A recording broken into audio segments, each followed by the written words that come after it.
ሰላም የወኪል ሚዲያ ተከታታዮቻችን፣ ከፋኖ ጋር ድርድር ሊደረግ መሆኑ ተሰምቷል። በዝርዝር የምንነግራችሁ ይሆናል።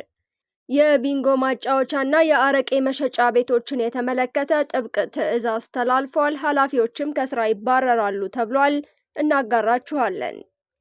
የፋይናንስ ደህንነት አገልግሎት ለሞባይል ተጠቃሚዎች ያስተላለፈውን የጥንቃቄ መልእክትም ከመረጃዎቻችን መካከል ይዘነዋል። በሌላ በኩል ፖሊስ በግለሰቦች ላይ ምርመራ መጀመሩም ተነግሯል። የምትሰሙት መረጃችን ነው። ሰብስክራይብ በማድረግ እስከ መጨረሻው አብራችሁን ቆዩ። የሰራተኞችን ደመወዝ መቁረጥ የአስተዳደር በደል በመሆኑ ሊታረም ይገባል ተባለ።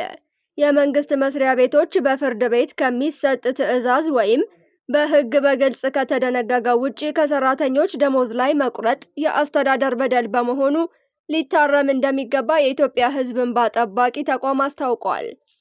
በተለያዩ አካባቢዎች የሚገኙ የመንግስት ሰራተኞች ለተለያዩ ስራዎች በሚል ያለ ፈቃዳቸው ደመወዛችን ይቆረጣል የሚል ቅሬታ እንደሚቀርብ የገለጸው ተቋሙ ከቅርብ ጊዜ ወዲህ በተለይም በሲዳማ ብሔራዊ ክልላዊ መንግስት በተለያዩ ወረዳዎች የሚገኙ በርካታ መምህራን፣ የጤና ባለሙያዎችና ሌሎች ሰራተኞች ፈቃዳቸውን ሳይሰጡ ከደመወዛቸው ላይ እየተቆረጠባቸው መሆኑን እንደተናገሩም ገልጸዋል። ቅሬታ አቅራቢዎች መፍትሄ እንዲሰጣቸው በተለያዩ ጊዜያት ለኢትዮጵያ ሕዝብ እንባ ጠባቂ ተቋም ሐዋሳ ቅርንጫፍ ጥያቄያቸውን ማቅረባቸውን የተቋሙ የህዝብ ግንኙነትና የኮሚኒኬሽን ስራ አስፈጻሚ አንላይ ወርቄ ተናግረዋል። በተመሳሳይ በደቡብ ምዕራብ ኢትዮጵያ ብሔራዊ ክልላዊ መንግስት ዳውሮ ዞን የተለያዩ ወረዳዎች የሚገኙ መምህራን ተመሳሳይ ጥያቄ ማቅረባቸውን አንስተዋል።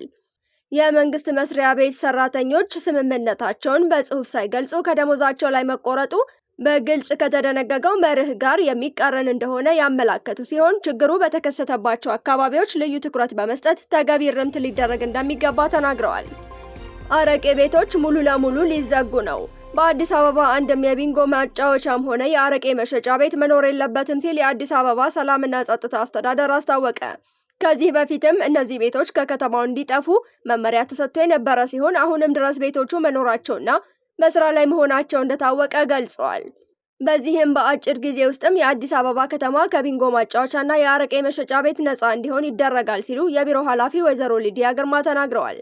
በተጨማሪም ቤቶቹ እንዳይኖሩ ይደረጋል ያሉ ሲሆን በምክንያትነትም ቤቶቹ የወንጀል ምክንያት መሆናቸውን ጠቅሰዋል። የቢንጎ ማጫወቻና በየመንደሩ ያሉ አረቄ ቤቶች የከተማ ወንጀል መፈልፈያ ቦታዎች ናቸው ያሉት ወይዘሮ ሊዲያ ይህንን ማስፈጸም ያልቻሉ ኃላፊዎችም በቦታቸው አይቀጥሉም ብለዋል። ከአፋልጉኝ ማስታወቂያዎች ላይ ስልክ ቁጥሮችን በመውሰድ ገንዘብ አስገቡ በሚሉ ግለሰቦች ላይ ጥብቅ ምርመራ መጀመሩን ፖሊስ አስታወቀ።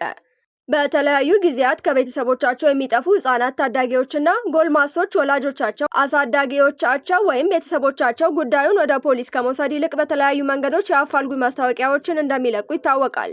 ይህን ተከትሎ ታዲያ ከሚጠፉ ግለሰቦች የአፋልጉኝ ማስታወቂያዎች ላይ ስልክ ቁጥሮችን በመውሰድ ገንዘብ አስገቡ በሚሉ ግለሰቦች ላይ ጥብቅ ምርመራ መጀመሩን የአዲስ አበባ ፖሊስ ጠቅላይ መምሪያ አስታውቋል። ከሚጠፉ ግለሰቦች ጋር ምንም አይነት ግንኙነት የሌላቸው አንዳንድ ግለሰቦች በማህበራዊ ሚዲያዎች የሚለቀቁ የአፋልጉኝ ማስታወቂያዎች በመመልከት ልጃችሁ ወይም የጠፋው ሰው እኛ ጋር ነው፣ ገንዘብ አስገቡ፣ ይህን ካላደረጋችሁ በህይወት አታገኟቸውም በማለት በርካታ ገንዘብ በባንክ እንዲገባላቸው ያደረጉ ግለሰቦች ላይ ፖሊስ በጥናት የተደገፈ የወንጀል ምርመራ ተግባር መጀመሩ ገልጿል። ወላጅ የልጁን ወይም የቤተሰብ አባሉን መጥፋት ለፖሊስ ካሳወቀ ሊሞቱብን ይችላሉ በሚል ጉዳዩን ወደ ፖሊስ ይዞ ከመምጣት ይልቅ ገንዘብ ለጠየቁ በዚህ የወንጀል ተግባር ላይ ለተሰማሩና ለተደራጁ ወንጀል ፈጻሚዎች ገንዘብ እያስገባ ለተለያዩ ማህበራዊና ኢኮኖሚያዊ ቀውሶች እየተጋለጠ እንደሚገኝ እየተደረጉ ባሉ የምርመራ ስራዎች መረጋገጡን አክሏል። የአዲስ አበባ ፖሊስ መሰል ወንጀሎች የሚፈጽሙ ግለሰቦችን አስመልክቶ በተደጋጋሚ አቤቱታዎች እንደሚቀርቡለት የተለያዩ የወንጀል አፈጻጸሞችን ለአብነት በማቅረብ ያስረዳ ሲሆን አቤቱታዎችን ተቀብሎ ተገቢውን ምርመራ እያደረገ እንደሚገኝም አስታውቋል።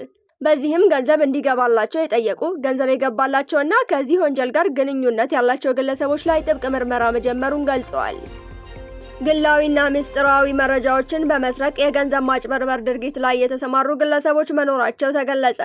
የፋይናንስ ደህንነት አገልግሎት ባሰራጨው የጥንቃቄ መልእክት አንዳንድ በማጭበርበር ድርጊት ላይ የተሰማሩ ሰዎች ከግለሰቦች ፈቃድ ውጪ በሞባይሎቻቸው ውስጥ በመግባት እንደ ዋትስአፕ እና ቴሌግራም የመሳሰሉ የማህበራዊ መገናኛ መተግበሪያዎችን በመጠቀም ግላዊና ምስጢራዊ መረጃዎችን በመስረቅ የገንዘብ ማጭበርበር ድርጊት ላይ ተሰማርተው ይገኛሉ ብለዋል።